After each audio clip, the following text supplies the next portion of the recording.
welcome back to Muscle in the Morning. I'm Dave Palumbo, and today is Monday, November 26th, 2018. And let's find out what's going on in the world of bodybuilding and fitness.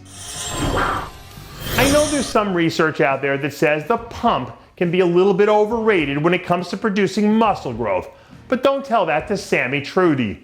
Over the weekend, the 212 All-Star was spotted showing off one of the nastiest shoulder pumps that I've seen all year long, which tells me that his off-season program must be clicking right now.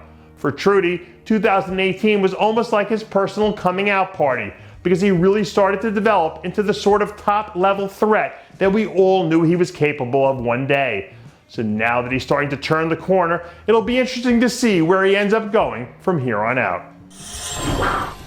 I know today is Cyber Monday, which reminds me you should all go over to speciesnutrition.com right now because we're having some amazing sales. But when Roelly Winklaar steps into the gym, do you think he starts to hear corny stuff in his head like, quote, success is never on discount?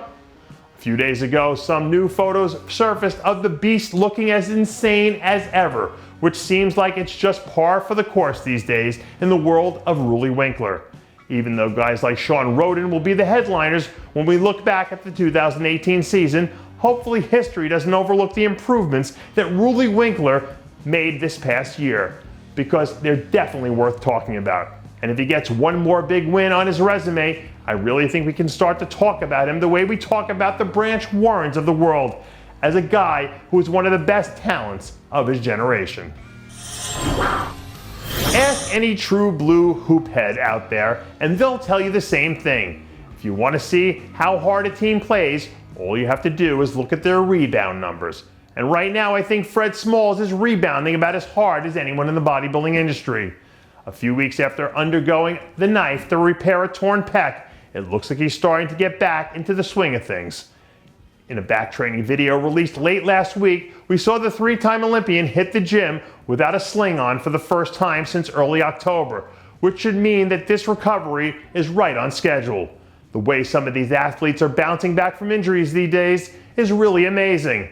So it would not surprise me at all if he ends up competing at somewhere close to his best at some point early next spring.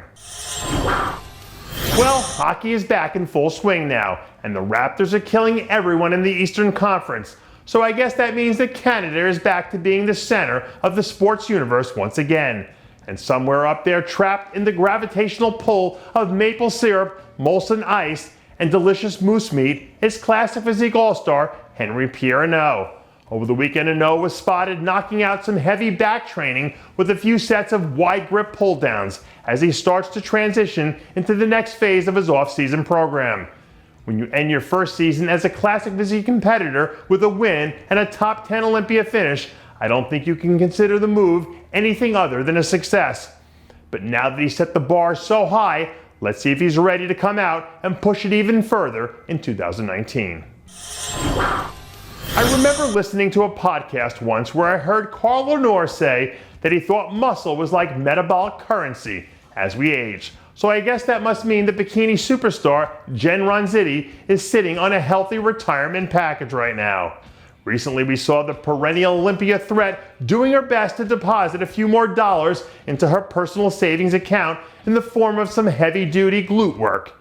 Even though things tend to fluctuate in the bikini division more than any other out there across the board, when you're an elite athlete like Jen Ronziti, stuff like that tends not to impact the best of the best.